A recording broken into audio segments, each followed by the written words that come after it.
one, for being creative and imaginative. And number two, for taking a bold path. Ladies and gentlemen, let me talk to you about what happened in the government side. They're being very non-realistic on two points. Number one, they assume that people take up jobs not for money, but for people to help the world. They actually go to jobs not for salary, and they had so much education simply because they wanted to do something without any jobs. Right? Number two, they assume that the medicine is the cure. They assume that the premise in the motion is that there is the cure, that there is no, the cure is present already, and that medicine is the cure. But ladies and gentlemen, there are two things that are very wrong. Those things. Because one, we all study, we all pay to study in order to teach, in order to be a doctor, in order to do that. Because we also want to survive in our own lives. It's not about charity, it's all about making a livelihood. It's about performing a business, it's about earning profit, it's about pulling yourself out of poverty, whatever reasons you may have. Number two, medicine is not exactly the cure. There's so many medicine right now that may be experimental, that may be something in it, and whatever happened, but it's not the cure. The difference between a medicine and a cure is that the cure doesn't even need the medicine. A cure can be a surgical thing, a cure can be a therapeutic thing, but it's not the medicine. The medicine is just a medium for a cure. That's something that we need to understand. Because the problem with the Prime Minister and the whole government side is they believe that just because they're in the government side, and just because they're the ones setting the debate, that they can set it in any dimension that they want, that they can set it in any multiverse that they want. Let me remind you that you're not the Justice League, ladies and gentlemen. Number two, they actually have blurry goals. Because number one, the PM talks about debate not about getting the medicine to the people and not about curing people, but then we all go on to talk about curing and getting the medicine to people.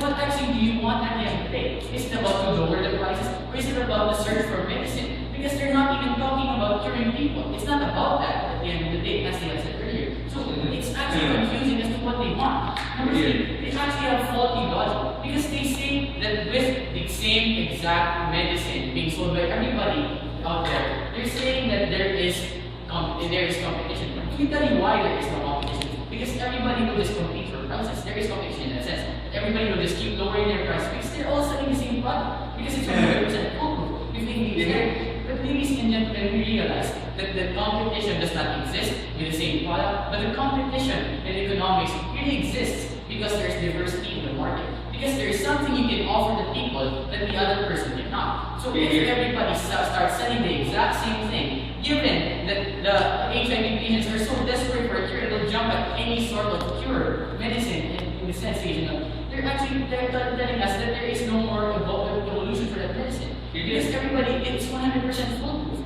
Because they assume that it's status quo that they have already has that medicine. So that's why it's actually faulty logic. Number three, we actually see no clamor coming from government side. Because there are so many, there are all other diseases that are death inciting and actually instantaneously death inciting. But let's look at HIV. Magic Johnson figured out 20 years ago that he had HIV, but he still lives now as a successful businessman. So we see no clamor because there is no outbreak or new strain of HIV that actually kills people right on the spot. Because you can still have a life with HIV. You can still be somebody who could work with HIV, but they don't realize that. Number four, and the last thing, it's all about the standards that you set in this debate. Because we don't know their goals, but before more than ours, the status quo will actually help us find the cure more. It will actually help the patients, both the patients to be sure, and the companies to make a profit. So we actually fulfilled our goals at the end of the day, whereas they don't even know what they want. So what exactly are you going to look at? Will it be that the people who are confused, but live in air-conditioned rooms? Will it be from the business students actually know what economics are, actually know what status quo is, and actually know what the entirety of reality actually is? So at the end of the day, it's without a doubt, clearly, opposition takes this debate.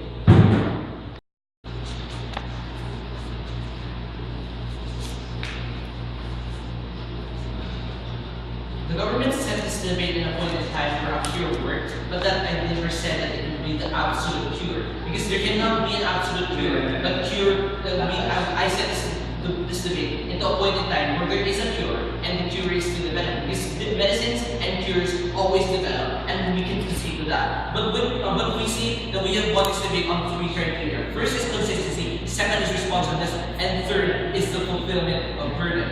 Now let's go to the first criteria of consistency. What does their paradigm been? Their paradigm has been HIV medicines are ineffective, and if we release them now, then there will be no initiative to have a better cure, because apparently people are going to copy from each other, and people are going to earn because they copy from each other.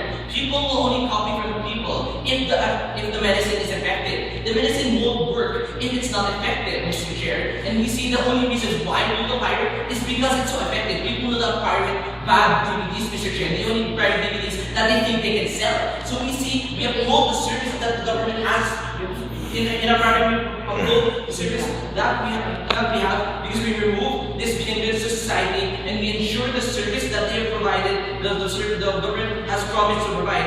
And we see that even though we have our paradigm, our proposal works in their paradigm as well. But so on the matter of consistency, Mr. Chair, we see that we take this away. But let's go to the second one on responsiveness. Our first point is on how this is a service. And we see that since it's a service, we need to give it to everyone equally because it's in the Constitution, it's in the rights of the people. And we see that what does their reply? Their reply has been, it's a business. We need to cater to the private corporation. But then I question, why does the government have public hospitals at the end of the day? It's because the government recognizes that it's a right for everyone, and the government recognizes that everyone deserves it. And therefore, this is our solution to giving on everyone that needs medicine. And so going to the second argument on the availability.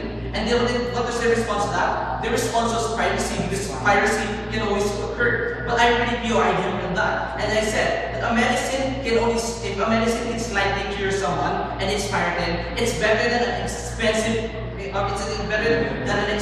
medicine that can only cure one person. I'd rather have, Mr. Chair, 1,000 people that need to buy medicine every day rather than one person that need to be cured for life, but only that one person can be cured. Mr. Chair, we cater to everyone and we give everyone this right. Going to the third point, let's go to their point on how we need to credit the people that make the medicine. But in the first place, Mr. Chair, the first problem with that is that there are other ways to credit this person like Wikipedia and the news. And second is that these companies don't even credit the doctor.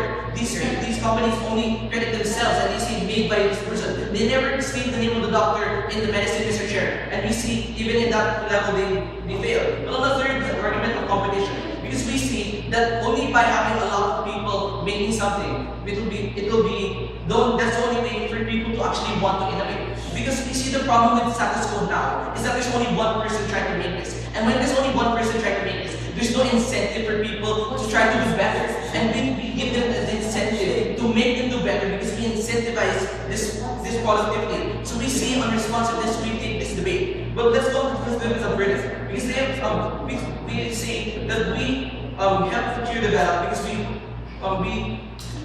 we provide competition.